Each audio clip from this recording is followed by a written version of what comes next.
They're a country of cheats.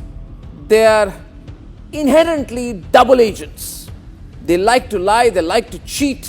दुनिया भर में पाकिस्तान की आर्थिक और सामाजिक छवि कुछ इस तरह है कि लोग पाकिस्तान को फकीर देश कहने लगे हैं। Pakistan is on the brink of economic collapse. Pakistan is on the brink of a civil war. Pakistan has a death wish. If it wants to see its economy go down the tube of history, so be it. Pakistan एक terrorist state है, Pakistan terrorism को fund करता है, India हमेशा यही allege करता है। And बात काफ़ी हद तक सही भी रही थी, क्योंकि अक्टूबर 2022 तक तो पाकिस्तान FATF ग्रे लिस्ट पर था। पाकिस्तान बैंकरप्ट होने वाला है। बात ये भी सही है कि भाई उनको IMF बेल आउट्स चाहिए रहते हैं, इसके बारे में कोई डाउट नहीं है। देखो, पर हम तो विश्व गुरु हैं and we are one of the biggest markets in the world. पूरी दुनिया हमारे यहाँ आना चाहती है अपना माल बेचने के लिए। Pakistan on the other hand war wage कर रहा है अगेंस्ट तालिबान, अफगानिस्तान के अगेंस्ट। पर फिर भी सबके बावजूद आप ये नहीं डिनाई कर सकते कि पाकिस्तान ही एक ऐसा देश था जो मीडिएट कर पाया between United States of America and Iran, and जिसने परहैप्स रुकवाया वर्ल्ड वॉर 3। अभी तक तो बिल्कुल, क्योंकि जो सीज फायर भी रहा है, बहुत हम जैसे लोगों को भी लगा था, मी पर्सनली ऑल्सो, कि ज़्यादा दिन तक नहीं टिक पाएगा ये सीज फायर।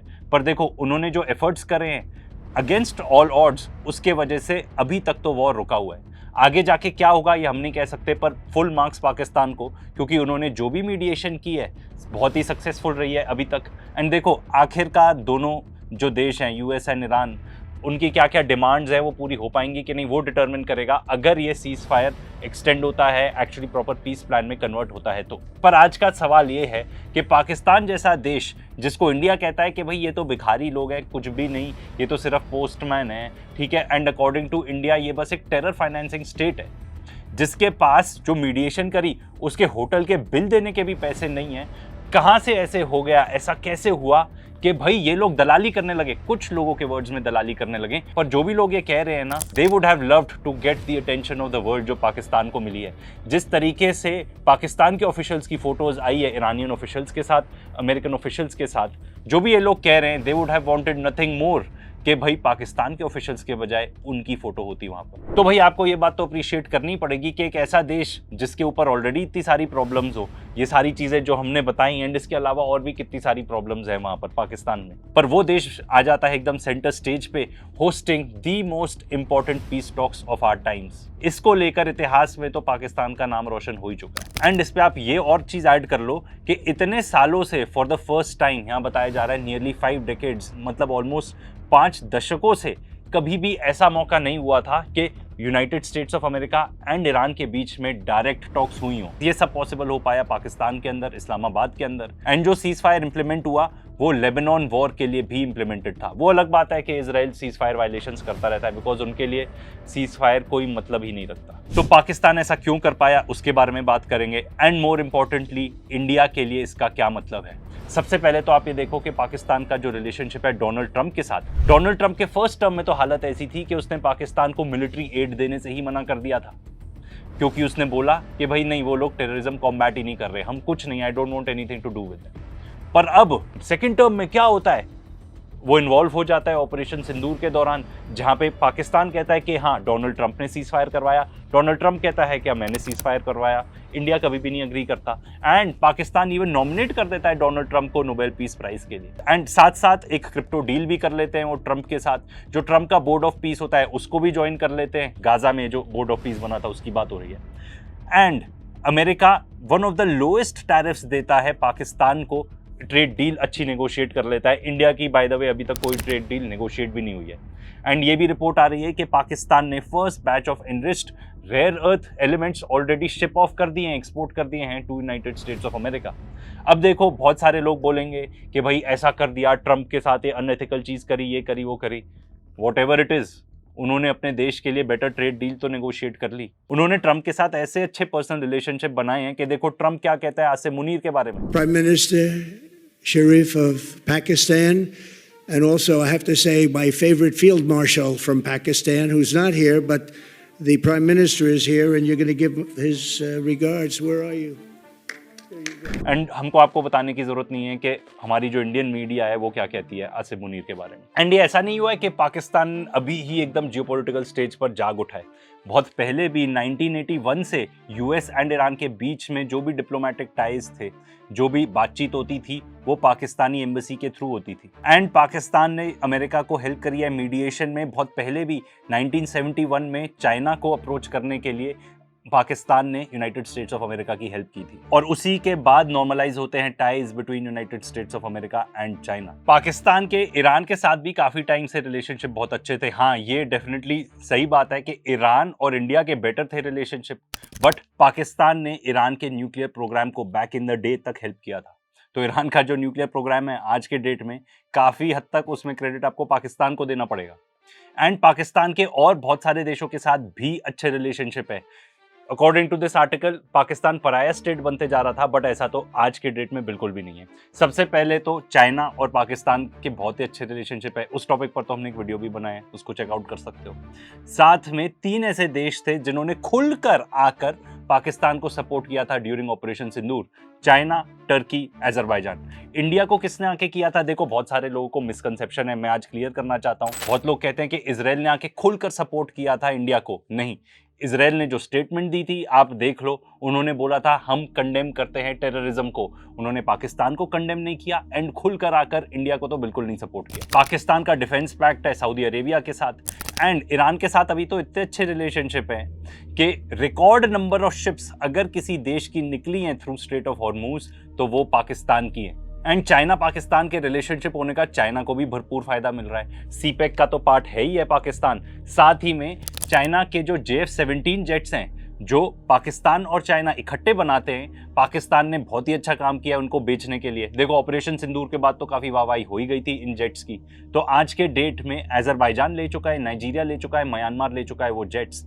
एंड अब आगे प्लान्स हैं कि इराक भी लेगा, बांग्लादेश, इंडोनेशिया, सऊदी अरेबिया और लिबिया। साथ ही साथ यूनाइटेड किंगडम के साथ भी अच्छे रिलेशनशिप हो गए हैं पाकिस्तान के। एक फ्री ट्रेड डील उनकी साइन होने वाली है। एंड देखो, ये बात तो बहुत ज़रूरी है, पूरे दुनिया भर के जितने भी वर्ल्ड लीडर्स हैं ना, वो पाकिस्तान से बात करना चाहते हैं कि भाई एग्जैक्टली हो क्या रहा है, ये जो नेगोशिएशंस चल रही हैं उसमें क्या हो रहा है। क्योंकि हर कोई चाहता है कि ये जो स्ट्रेट ऑफ हॉर्मुज है वो खुल जाए, ये जो इकोनॉमिक पेन इतना चल रहा है एंड जो आगे आ सकता है वो भी रुक जाए। तो उसमें भाई apart from America and Iran सबसे बेहतरीन इंफॉर्मेशन किसके पास होगी? पाकिस्तान के पास होगी। ऐसे ही जापानीज प्राइम मिनिस्टर ने बात की थी पाकिस्तान के प्राइम मिनिस्टर शहबाज शरीफ से।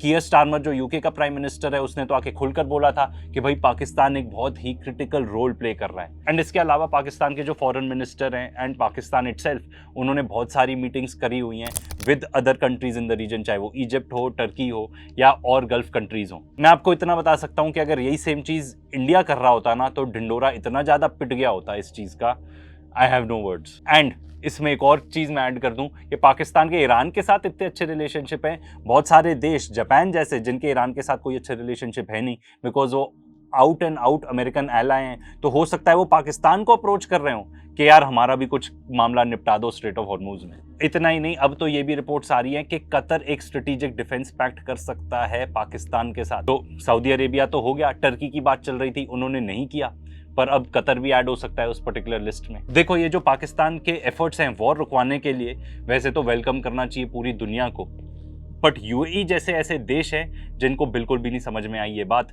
तो उन्होंने बहुत सारे पाकिस्तानी वर्कर्स को एक्सपेल करना चालू कर दिया। साथ ही साथ जो उन्होंने लोन दिया हुआ था पाकिस्तान को, तुरंत रिकॉल कर लिया। तो पाकिस्तान की अब आप देखो फॉरेन पॉलिसी यहाँ पे भी एकदम ऐसी हो गई कि यूएई बोलता है हमारे पैसे दे दो, तो पाकिस्तान चले जाता है सऊदी अरेबिया के पास, उनसे एड ले लेता है और वापस कर देता है। तो ये जो पाकिस्तान ने इतनी मेहनत की है वॉर को रुकवाने के लिए, this has gained attention from the entire world. अब ये इंडिया को कैसे अफेक्ट करता है? देखो, सबसे पहले तो जो पाकिस्तान का स्टांस रहा है ऑन कश्मीर एंड अब तो लद्दाख, वो और ज़्यादा स्ट्रॉन्ग बन गया है। देखो, कश्मीर तो ऑलरेडी डिस्प्यूटेड था ही, अब पाकिस्तान ने स्टेटमेंट्स देनी चालू कर दी हैं ऑन लद्दाख। तो होता ये है कि इंडिया ने कुछ नई डिस्ट्रिक्ट्स क्रिएट करी लद्दाख के अंदर, जिस पर पाकिस्तानी फॉरेन ऑफिस ने अपनी स्टेटमेंट्स दी हैं। एंड देखो, वो ये सब इसलिए खुल के इतना ज़्यादा कर पा रहे हैं क्योंकि चाइना का फुल सपोर्ट है उनके पास, एंड चाइना भी उसको डिस्प्यूटेड टेरिटरी मानता है।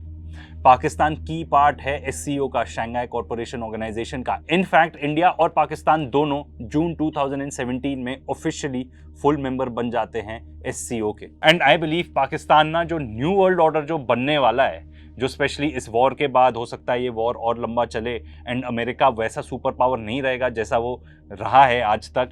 डॉलर भी बहुत ज़्यादा डिक्लाइन हो जाएगा, डॉलर नहीं रहेगा रिजर्व करेंसी। इसके बारे में तो हम आपको पहले भी बता चुके हैं, क्योंकि ये एक लॉ ऑफ फिजिक्स है, ऐसा होता ही है, होना ही है ऐसा। तो जो पाकिस्तान की लीडरशिप है वो इस बात को अच्छे से समझती है। उन्होंने ट्रंप को अच्छे से सेट कर रखा है, ठीक है, उससे तो अच्छे रिलेशनशिप है ही। एज अ रिजल्ट अमेरिका के साथ अच्छे रिलेशनशिप है, चाइना के साथ तो बहुत बढ़िया है ही है रिलेशनशिप। 80% ऑफ मिलिट्री इक्विपमेंट जो पाकिस्तान के पास है वो चाइना से आता है। अब तो रशिया के साथ भी अच्छा खासा रिलेशनशिप है, क्योंकि पाकिस्तान और रशिया बात करते हैं कि भाई सिक्योरिटी आर्किटेक्चर कैसा होना चाहिए एशिया में। तो भाई वहाँ की लीडरशिप तो अच्छे से समझती है आने वाला टाइम कैसे होने वाला है। एंड सबसे इंपॉर्टेंट बात तो ये है, हम जिस एरिया में रहते हैं, हम जिस इलाके में रहते हैं, जिस कॉन्टिनेंट में रहते हैं, वहाँ पे आसपास पड़ोसियों के साथ तो हमारे अच्छे रिलेशनशिप होने चाहिए। पाकिस्तान ये बात अच्छे से समझता है। एंड वेयरएज इंडिया अभी भी पार्ट बना हुआ है क्वाड अलायंस का। देखो मैं ये बात नहीं कह रहा हूँ, बट प्रोफेसर जेफरी सैक्स जैसे लर्नड लोग ये बात बता चुके हैं कि India should exit the quad. कोई फायदा नहीं होने वाला इंडिया का इसमें। एंड खास तौर पे ये तो इतिहास गवाह है इस चीज़ की। एंड अभी जो ईरान वॉर में हुआ हमने उसमें और देख लिया कि अमेरिका अपने एलाइज को कैसे ट्रीट करता है। पाकिस्तान न्यू वर्ल्ड ऑर्डर समझता है and it may become a part of BRICS. In fact अभी इंडिया ही ऑब्जेक्शन रेज करता है कि नहीं, Pakistan should not be a full member of BRICS. China and Russia चाहते हैं कि नहीं, इट शुड बी। एंड अगर देखा जाए आज के डेट में सबसे नॉन अलाइंड मेंबर ब्रिक्स का इंडिया ही है। जब ब्रिक्स करेंसी की बात होती है तो इंडिया कहता है वो अनरियलिस्टिक है। जब BRICS war games carry out होती है जहां पे बहुत सारे कंट्रीज अपनी शिप्स भेजते हैं, ठीक है, उसमें पार्टिसिपेट करने के लिए, देखो ये कैरी आउट हुआ था साउथ अफ्रीका के अंदर। कई ऐसी कंट्रीज है जैसे कि ब्राजील, इजिप्ट, इंडोनेशिया, इथोपिया, जिन्होंने एक्चुअली ड्रिल्स में पार्टिसिपेट नहीं किया था, पर वो कम से कम एज ऑब्जर्वर्स तो थे। इंडिया ने एज ऑब्जर्वर भी नहीं ज्वाइन किया था। एंड अगर मिलिट्री वाइज देखा जाए तो ऑपरेशन सिंदूर के बाद तो पाकिस्तान का स्टेटस बहुत ज़्यादा अपग्रेड हो ही चुका है। लोग उनको बहुत ज़्यादा सीरियसली लेने लगे हैं, बिकॉज दे कैन सी कि पाकिस्तान की जो मिलिट्री माइट है वो अगर इंडिया को टेक ऑन कर सकती है तो that means it is a regional power. देखो हम भले ही जो क्लेम करते रहें कि हमने उनके 11 जहाज गिरा दिए, ये वो, मैटर ये करता है कि इंटरनेशनल ओपिनियन क्या है। एंड यूएस के पैनल की रिपोर्ट आ चुकी है जिसमें वो कह रहे हैं कि पाकिस्तान को ज़्यादा सक्सेस मिला था। एंड वो ये भी बता रहे हैं कि चाइना फुल फ्लेजेड इन्वॉल्व था। एंड अब तो चाइना ने खुद ही अग्री कर लिया है कि उनके इंजीनियर्स तक एकदम मौजूद थे पाकिस्तानीज के साथ फुल फ्लेजेड सपोर्ट देने के लिए। उनके टेक्नीशियंस ने साइड बाय साइड पाकिस्तान के साथ वर्क किया है। एंड वो ये भी बता रहे हैं कि फुल फ्लेजेड हेल्प थी साथ में इंडिया के जो राफेल जेट्स हैं उनको गिराने के लिए। एंड देखो सिंपल बात है, चाइना क्यों नहीं करेगा हेल्प, क्योंकि इसी का नतीजा है कि अब चाइनीज जेट्स काफ़ी बिकने लगे हैं मार्केट में। एंड जिस चीज़ में अमेरिका सबसे आगे था अपने डिफेंस प्रोडक्ट्स बेचने में, उसमें चाइना अब एक्चुअली कंपटीशन देगा, अच्छा खासा कंपटीशन देगा अमेरिका को, स्पेशली क्योंकि अब जो हमने ईरान वॉर के अंदर देख लिया है कि चाइना किस तरीके से पीछे ही रह के इतनी ज़्यादा हेल्प कर देता है अपने पार्टनर्स को कि उसको वॉर में अपने असली कार्ड्स दिखाने की जरूरत ही नहीं है। एंड देखो अब आप में से बहुत सारे लोग इस टाइप के कमेंट करोगे, इंडिया में तो आदि हैं, अब इसमें से कितने बॉट्स हैं कितने असली लोग हैं ये नहीं पता। बहुत लोग बोलेंगे तो फिर पाकिस्तान चले जाओ ये वो। तो भाई जो इस टाइप की जनता है, ये वीडियो स्पेशली आप लोगों के लिए ही है, क्योंकि आपको इतना चूरन खिलाया गया है हेट का, इतनी ज़्यादा नफरत भर दी गई है कि आपको और कोई इमोशन समझ ही नहीं आता। Hate against a certain country, hate against a certain community, कोई सेंस ऑफ लॉजिक नहीं बचा है, कोई इंटेलिजेंस नहीं बची है, आपकी अकल चरने गई है एकदम घास। एंड यही एग्जैक्टली चीज़ है जो इस देश को ना पीछे धकेल रही है।